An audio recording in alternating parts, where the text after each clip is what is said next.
बाकी प्रवक्ताओं के पास जाऊं उससे पहले कि इस घटना के बाद घटना, जैसा कि मैंने शुरू में कहा कि घटना होती है तो जाहिर तौर पे दुखद है, तो इस घटना के बाद किस तरह की अपेक्षा करनी चाहिए थी राजनीतिक दलों से, और आपको क्या लगता है उन अपेक्षाओं पर राजनीतिक दल खड़े उतरे क्या?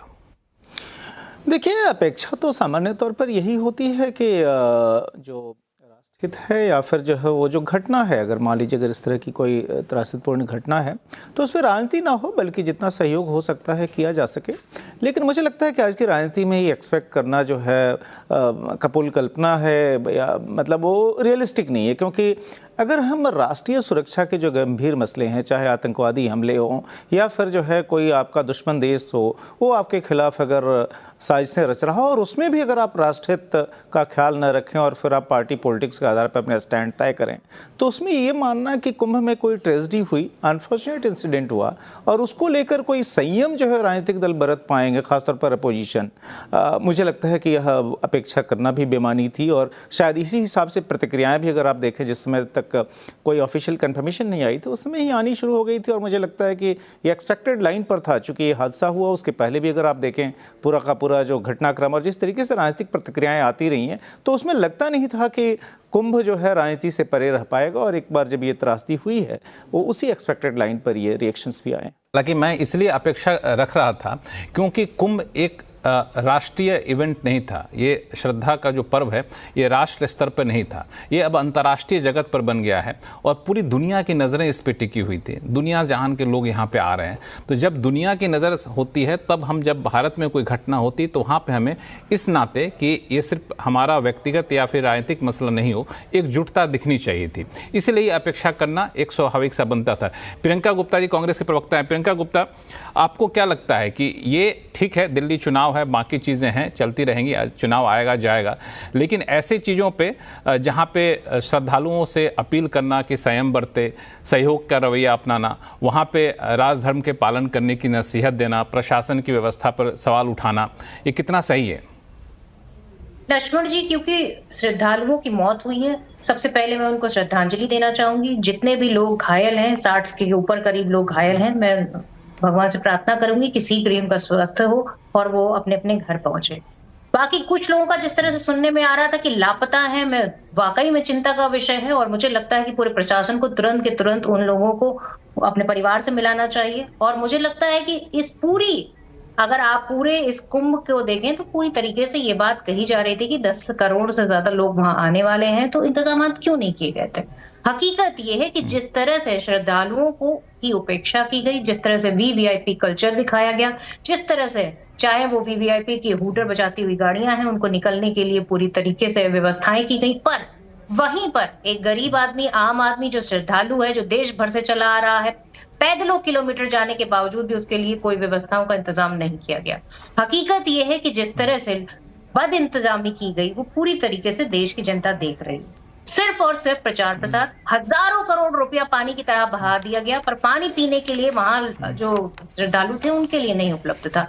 न खाने की कोई सुविधा थी, न टेंट की कोई सुविधा थी। लोग पूरी तरीके से अपने अपने जो है पूरी तरीके से इंतजामात पर निर्भर थे। और वो भी क्या कर सकते थे, जब इतनी भीड़ थी तो वहां पर जब सरकार की जिम्मेदारी होती तो जिम्मेदारी पूरी नहीं कर पा रही सरकार, और सरकार प्रचार प्रसार में व्यस्त थी। प्रचार प्रसार तो छोड़ी, जल क्रीड़ा में व्यस्त थी। पूरा पूरा कैबिनेट जल क्रीड़ा कर रहा था। अगर उतना ही ध्यान इन्होंने व्यवस्थाओं पर लगाया होता, उतना ही ध्यान इन्होंने ये देखने में लगाया होता कि क्या इंतजाम सफिशिएंट है या नहीं है, या हमें और जरूरत पड़ेगी, क्योंकि केंद्र सरकार, राज्य सरकार दोनों की जिम्मेदारी थी। ये देश भर का इवेंट था और इसको इवेंट क्यों कहेंगे, इसको तो हम कहेंगे ये श्रद्धा की डुबकी लगाने के लिए जो लोग आए थे उन्हें ये भी नहीं पता था कि आज हमारे दिन आखिरी जिंदगी का हो जाएगा, और वो भी किस लिए, क्योंकि सिर्फ सरकार की अव्यवस्थाओं के चलते।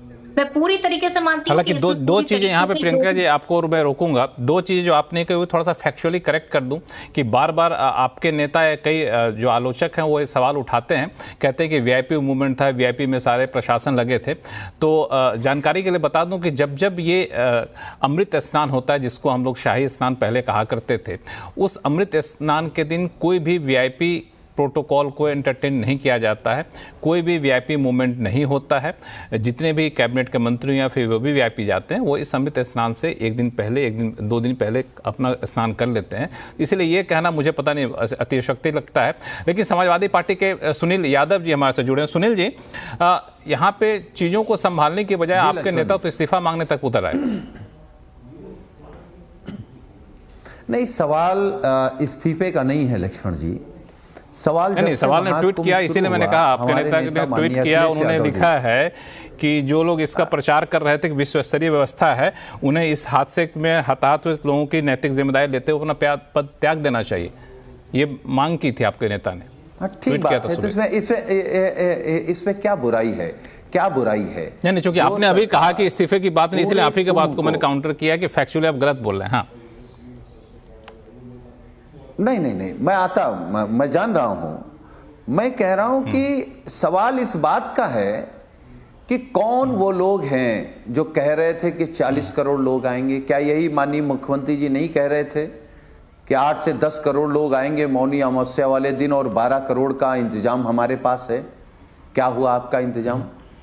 जो आपकी कुव्यवस्था है, उस कुव्यवस्था का शिकार कुछ लोग हो गए, परिवार वालों ने अपने लोगों को खो दिया, कितने लोग घायल हुए, कितने लोगों का अभी पता नहीं है।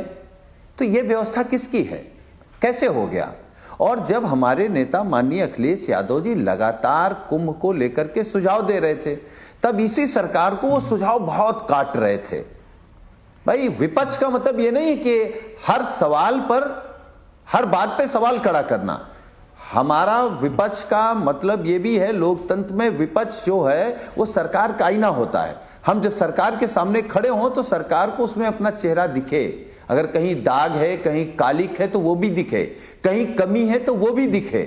और आपने अच्छी बात कही कि ये सिर्फ देश भर का नहीं, दुनिया की नजर जिस महाकुंभ में हो, और ये कोई महाकुंभ सरकार का नहीं है, न महाकुंभ बीजेपी का है, न सनातन बीजेपी का, न धर्म बीजेपी का है, ये सबके लिए है। और इस कुंभ में जो असली शोभा कुंभ की है, वो तो ना तो नेता विरोधी दल है, ना मुख्यमंत्री है, ना प्रधानमंत्री है, ना अमित शाह है, ना राजनाथ सिंह जी हैं, ना अडानी है, ना अंबानी है।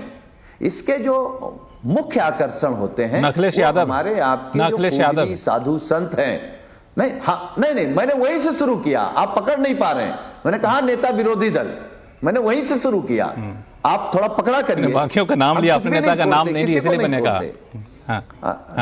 नहीं, मैंने नेता विरोधी दल कहा। ठीक है, आप अपनी बात को कंप्लीट करिए। विपक्ष में है, मैंने विपक्ष को कहा। तो उसका जो मुख्य आकर्षण कुंभ का होता है वो साधु संत होते हैं, महामंडलेश्वर होते हैं, नागा समुदाय के लोग होते हैं। आप एक तरफ कह रहे हैं कि 10,000 करोड़ रुपए हमने पानी की तरह बहा दिया। हमारे नेता क्या कर रहे हैं कि भाई यहां जाम लगा है, 20 किलोमीटर का लंबा जाम है, खाने पीने का इंतजाम नहीं है। क्या विपक्ष के नाते सरकार से यह भी नहीं कह सकते खाने पीने का इंतजाम करिए? भाई, जब हम सवाल खड़ा करेंगे, कुछ मामलों में सरकार के ध्यान तभी जाते हैं। तो मुझे लगता है कि चारों तरफ जब इतना आपने 1 लाख से ज्यादा अतिथियों को आमंत्रित किया, तो स्वाभाविक है जिसको सरकार ने निमंत्रण दिया है, जब वो आएगा तो आपको प्रोटोकॉल देना पड़ेगा। हम ये नहीं कह रहे हैं, या जो लोग भी कह रहे हैं कि वीवीआईपी व्यवस्था में प्रशासन फंसा रहा, इसका मतलब आज या कल में वीवीआईपी आए। ये तो वीवीआईपी आज आते ही नहीं है। लेकिन इधर जो लगातार वीवीआईपी लोगों के लिए प्रशासन से आपने काम लिया है, कहीं ना कहीं तो चूक हुई है। सरकार भी इस बात को मान रही, मैं माननीय मुख्यमंत्री जी को सुन रहा था, इस बात को उन्होंने माना है, कमेटी का गठन किया है। सरकार अगर किसी कमेटी का गठन कर रही है, इसका मतलब उसने महसूस किया है कि कहीं गलती हो गई है। नहीं, वो तो स्वाभाविक सी बात है। जब